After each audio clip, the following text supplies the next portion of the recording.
Vivimos rodeados de ruido.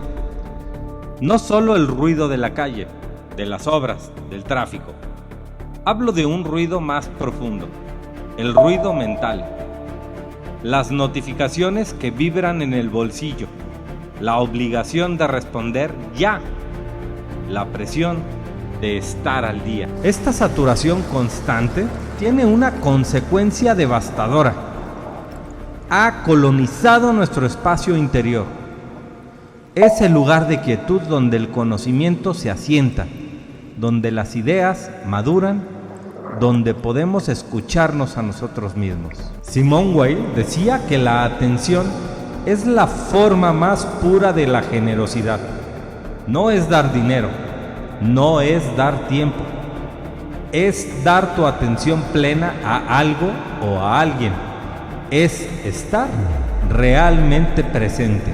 En un mundo que grita, el que susurra es el único que realmente habla. En un mundo que acelera, el que se detiene es el único que realmente avanza.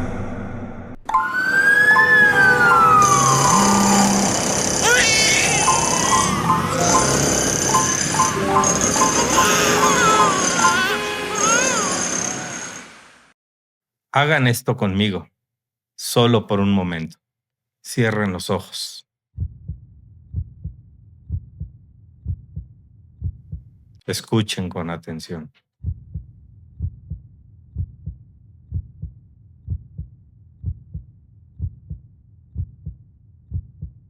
¿Qué escucharon? Probablemente nada. O quizás el zumbido del refrigerador o su propia respiración. Eso que escucharon, o más bien, eso que no escucharon, es el bien más escaso del siglo XXI. Es el silencio.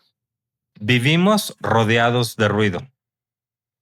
No solo el ruido de la calle, de las obras, del tráfico. Hablo de un ruido más profundo, del ruido mental. Las notificaciones que vibran en el bolsillo, la obligación de responder ya, la presión de estar al día, el miedo a quedarnos solos con nuestros pensamientos. Y este ruido, esta saturación constante, tiene una consecuencia devastadora. Ha colonizado nuestro espacio interior. Es el lugar de quietud donde el conocimiento se asienta, donde las ideas maduran, donde podemos escucharnos a nosotros mismos. Mi nombre es Roberto Dávila y esto es Anamnesis, un espacio para recordar lo que somos, para pensar en tiempos de ruido.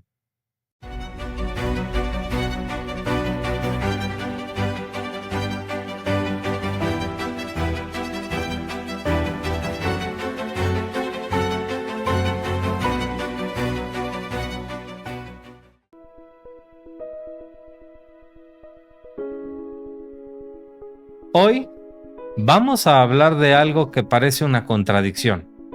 Vamos a hablar del silencio como herramienta educativa. Vamos a defender una idea incómoda en este mundo de estímulos, que para aprender de verdad, primero hay que aprender a callar. Y para hacerlo, vamos a necesitar ejemplos, muchos ejemplos, porque el silencio no se explica, se experimenta. Así que les pido paciencia y sobre todo, les pido que de vez en cuando cierren los ojos.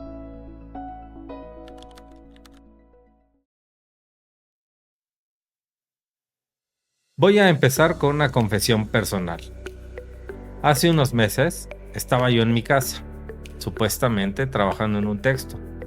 Tenía yo el ordenador abierto con un documento, el móvil a un lado, la televisión de fondo con las noticias y mis hijos me hablaban desde su cuarto.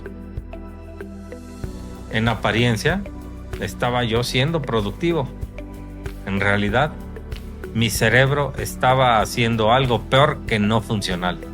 Estaba intentando atender a 4 cosas a la vez y fracasando en todas. ¿Esto le suena? Esa sensación de estar haciendo muchas cosas, pero no estar realmente en ninguna. Ese zumbido de fondo que no cesa ni cuando intentamos dormir. Los neurocientíficos tienen un nombre para esto: costo de cambio de tarea. Cada vez que pasamos de una actividad a otra, nuestro cerebro paga un peaje energético. Y si vivimos saltando constantemente de una notificación a un email, de un video a una conversación, al final del día estamos agotados, pero sin haber hecho nada profundo.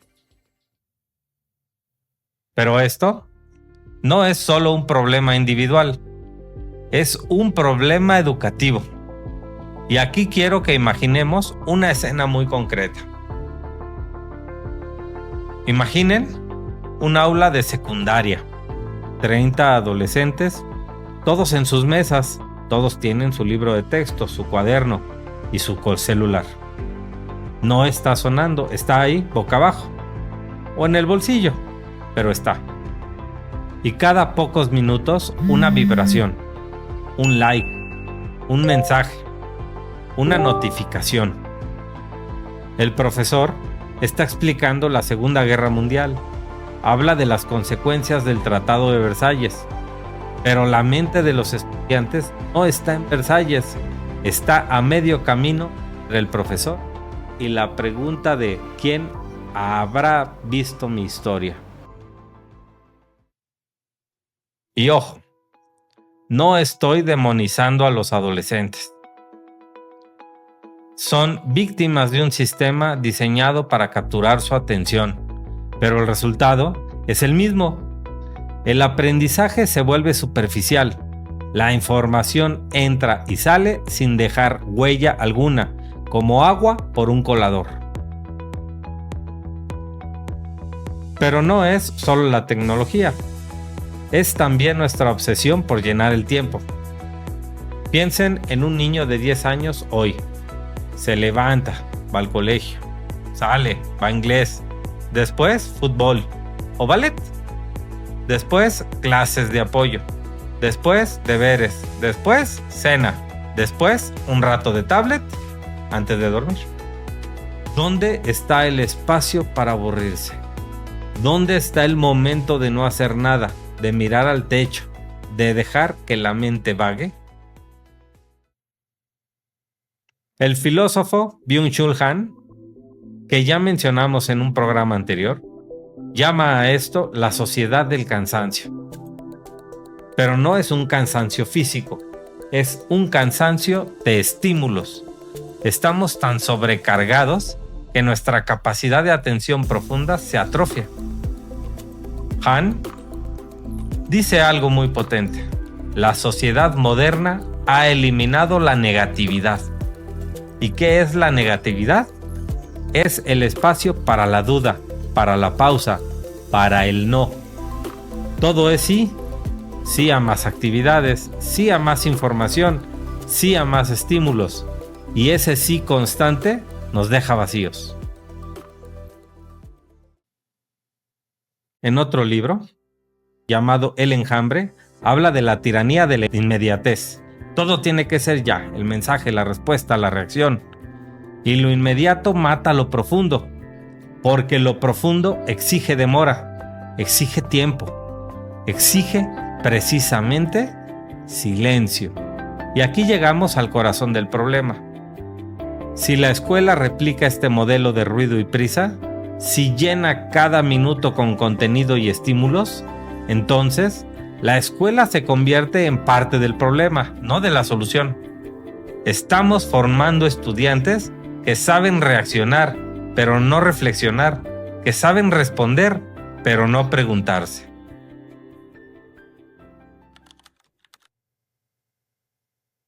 Y frente a este diagnóstico, necesitamos un antídoto. Y ese antídoto tiene un nombre, tiene una tradición y una figura clave.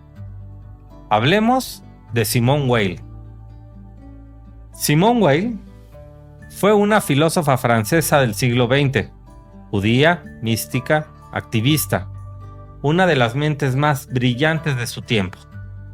Y entre sus muchas ideas hay una que nos interesa hoy: su concepción de la atención.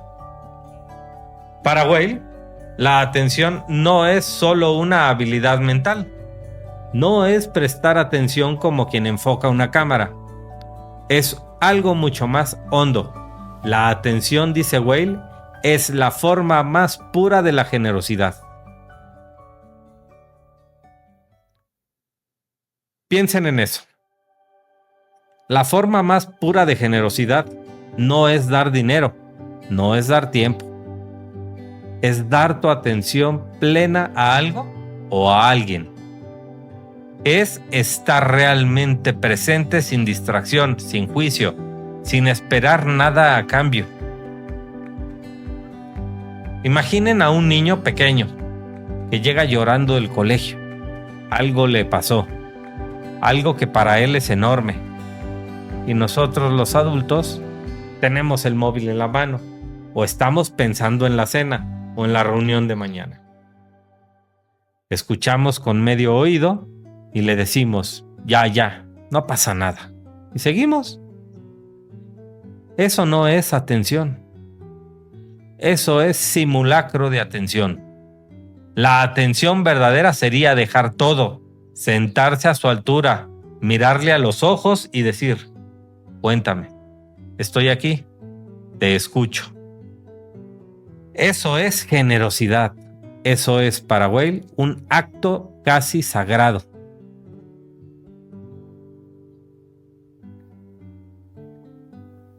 Pues bien, Weil aplica esto al conocimiento.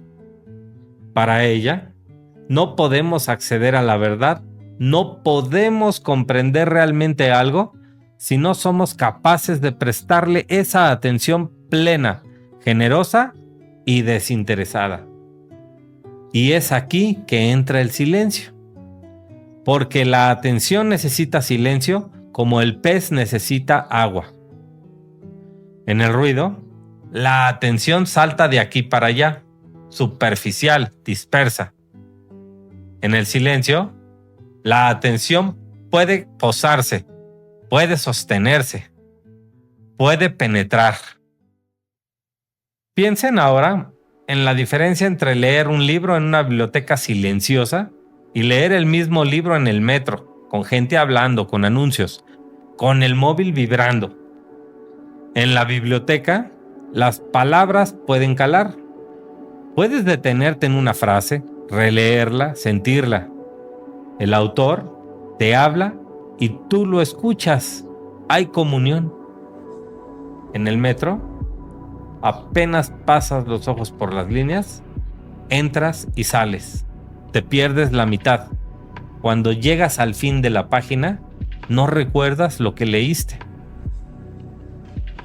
El silencio no es solo la ausencia de ruido, es la condición para que la atención se ejercite. Es el lienzo en blanco donde el pensamiento puede pintar. Y esto no vale solo para los libros, vale para las personas. Piénsenlo.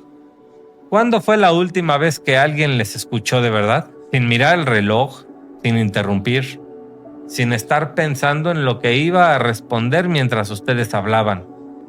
Solo escuchando. Esa experiencia es rara, pero es transformadora. Porque cuando alguien te escucha así, te sientes visto, te sientes real. Hago una pausa para agradecer al Instituto Renacimiento de Guanajuato por su valioso patrocinio, sin el cual no sería posible la grabación de este programa. Cabe aclarar que el Instituto Renacimiento de Guanajuato es una institución con la que comparto principios profundos y en la que tengo el honor de colaborar como director académico. En el Instituto Renacimiento, creemos que educar no es solo transmitir conocimiento, sino formar conciencia, formar personas capaces de convertirse en gestores de cambio en sus familias, en sus espacios de trabajo y en sus comunidades. Con programas desde bachillerato hasta maestrías debidamente registrados, mismos que están diseñados para quienes trabajan, el Instituto Renacimiento es un aliado para aquellos que buscan una educación con propósito, con valores y con sentido. Pues el silencio pedagógico busca eso: crear las condiciones para que los estudiantes puedan escuchar así y para que además puedan ser escuchados así. No es un silencio de castigo, de callados y quietos. Es un silencio de acogida, de apertura, de generosidad. Weil lo expresó de una manera bellísima.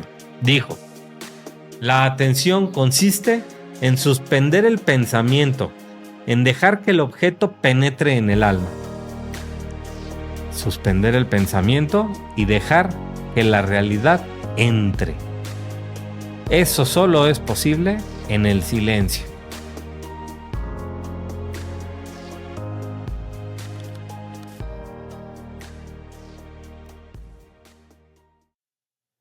Bien, hasta aquí la teoría.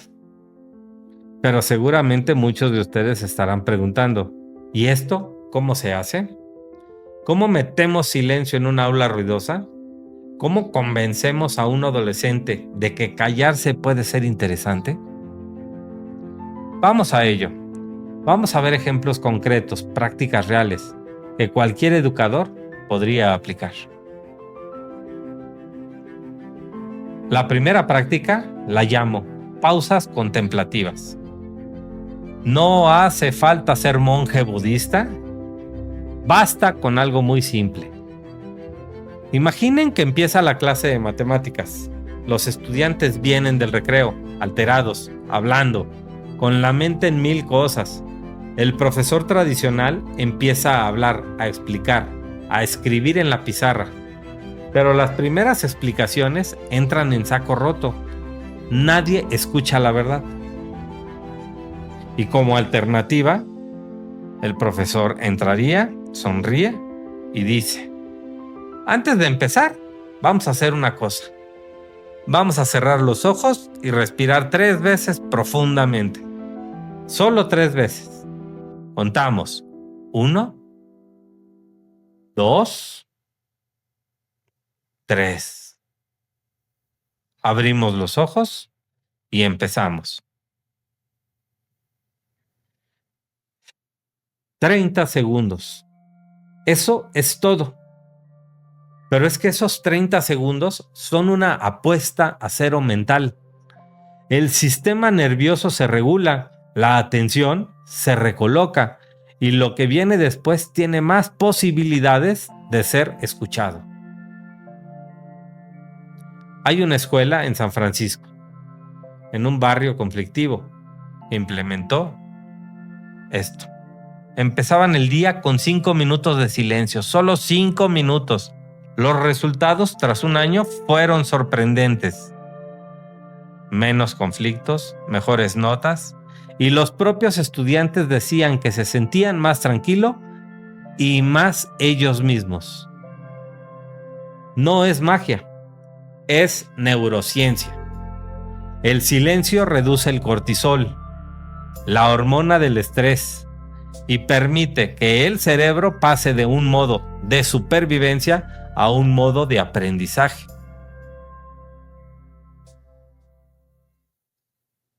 La segunda práctica la llamo tiempo de reflexión silenciosa. Esta práctica es para después de explicar algo complejo. Imaginen que el profesor de historia acaba de explicar las causas de la Revolución Francesa. Ha sido una explicación densa, con fechas, nombres, conceptos. Lo normal sería abrir el debate, pero el debate inmediato solo recoge las ideas de los más rápidos, de los que ya tienen una opinión formada. Y como alternativa, el profesor dice: vamos a estar 5 minutos en silencio. Quiero que escriban en su cuaderno todo lo que hayan entendido, las dudas que les quedan, lo que les ha sorprendido. En silencio, sin hablar con nadie.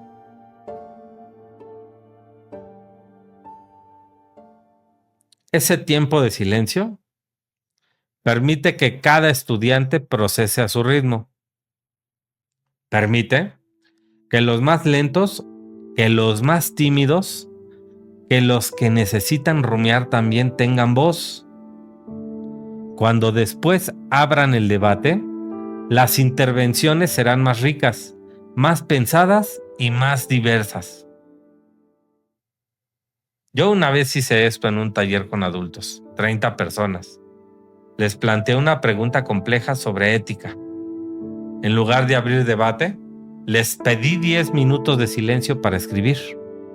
Al principio hubo incomodidad, alguien rió nervioso, pero a los 2 minutos el silencio se volvió denso, creativo, casi tangible.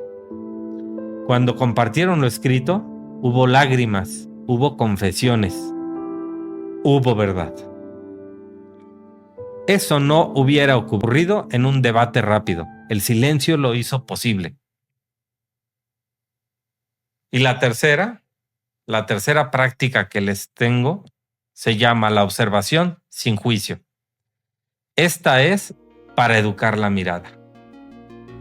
Llevamos un objeto al aula, puede ser una piedra, una flor, un cuadro, un texto, y pedimos a los estudiantes que lo observen en silencio durante 5 minutos, solamente.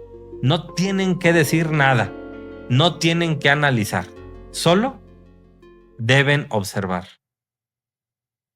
Suena fácil, pero no es fácil, es muy difícil, porque nuestra mente está entrenada para juzgar, para etiquetar, para pasar al siguiente estímulo. Es una piedra, ya la vi, siguiente. Pero si aguantamos el silencio, empezamos a ver cosas que antes no veíamos. La textura, el color, la sombra, la historia. El objeto se revela. Hay una anécdota famosa sobre los museos. Se calcula que el visitante medio pasa unos 10 segundos frente a una obra de arte. Llega, mira, foto, siguiente. Es el scroll aplicado al arte. Imaginen qué pasaría si dedicaran 10 minutos a una sola pintura. 10 minutos en silencio, sin móvil, sin guía, solo ustedes y la obra. La pintura les hablaría de otra manera. Se establecería un diálogo silencioso. Esa capacidad de observar sin juicio, de dejar que la realidad penetre, es la base de la empatía. Porque para entender a otra persona necesitamos observarla así, sin juzgar, sin etiquetar, sin querer cambiarla, solo escuchando. Imaginen 2 estudiantes. Ellos han tenido una pelea. Lo normal es sentarlos, que se expliquen, que se digan cosas. Y a menudo, mientras uno habla, el otro ya está pensando en lo que va a responder. No se escuchan. Y como alternativa, los podemos sentar en silencio, uno frente al otro, durante 3 minutos, solo mirándose, solo respirando. Luego, cuando hablen, algo ha cambiado. Hay una presencia, hay una posibilidad real de encuentro. El silencio crea el espacio para la escucha activa. Y la escucha activa es la base de la empatía, de la resolución de conflictos, de la comunidad. No es ninguna casualidad que las tradiciones de sabiduría de todo el mundo hayan puesto el silencio en el centro. ¿Sabían algo? Que nosotros estamos olvidando.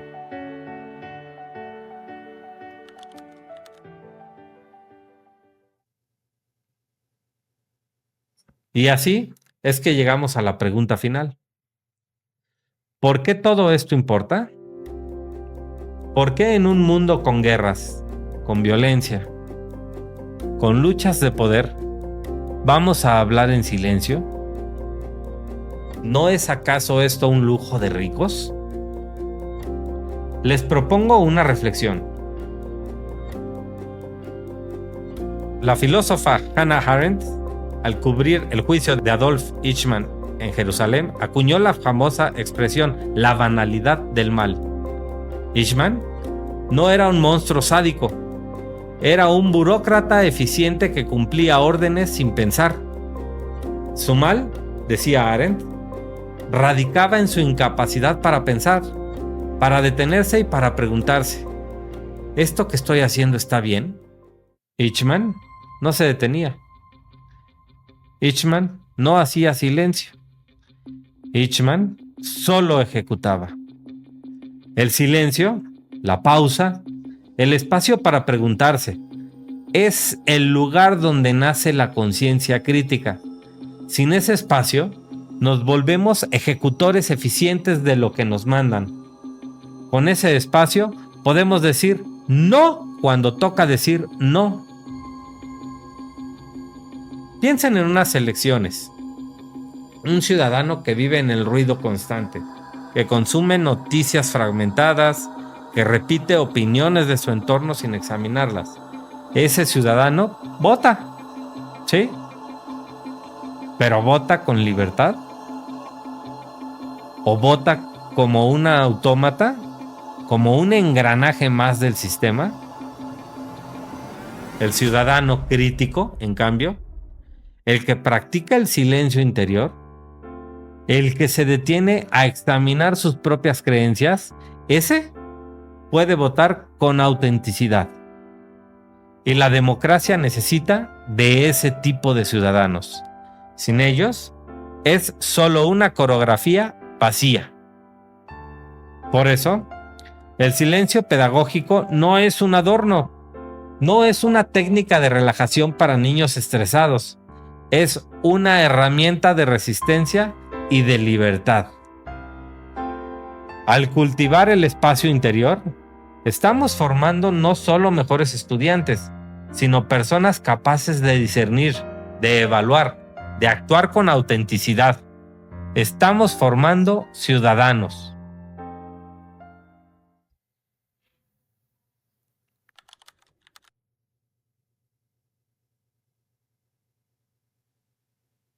Y así es como llegamos al final de nuestro cuarto programa de Anamnesis. Hemos hablado de silencio, hemos hablado de atención, hemos hablado de Simone Weil, de Byung-Chul Chan, de aulas y de adolescentes. Pero al final, todo eso se reduce a una idea muy simple, muy sencilla.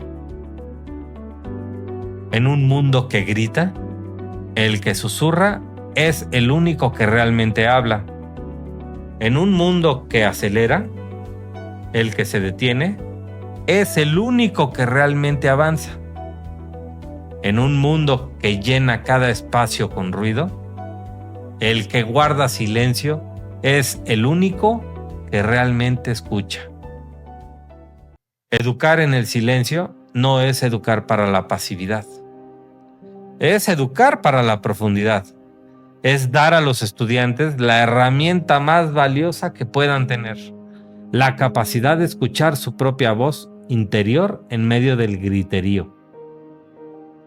Porque solo quien puede escucharse a sí mismo puede escuchar de verdad al otro.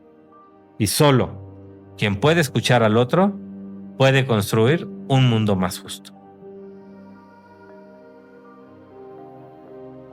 Les propongo un ejercicio para esta semana. Busquen 5 minutos al día, solo 5. Siéntense en algún lugar de la casa, sin teléfono, sin libro, sin música.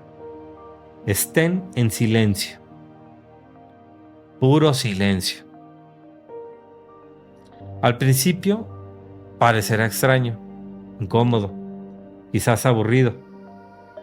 Pero si persisten, empezarán a notar algo, una presencia, una calma, una voz, tal vez, que llevaba años esperando ser escuchada.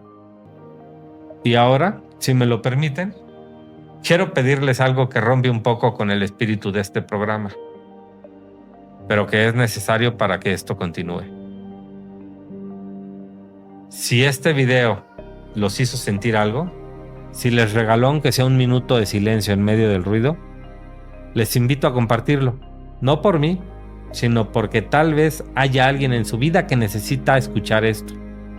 Un amigo agobiado, un hijo que no para, un alumno que no encuentra paz. Compartir es también una forma de generar silencio alrededor. Es decir, esto importa, paremos un momento juntos. Y si se sienten con ganas, dejen un comentario, cuéntenme, ¿cómo vivieron este programa? ¿Pudieron estar 5 minutos en silencio esta semana? ¿Les resultó difícil? ¿Qué escucharon? ¿Qué escucharon? Prometo leerlos. El silencio no está en conflicto con la conversación. Al contrario, la hace más auténtica. El like es lo de menos. Aunque si les parece que esto merece seguir adelante, ayuden. Pero lo que verdad importa es que ustedes, cada uno, se lleven algo. La pregunta, la duda, la práctica. Yo soy Roberto Dávila y esto es Anamnesis.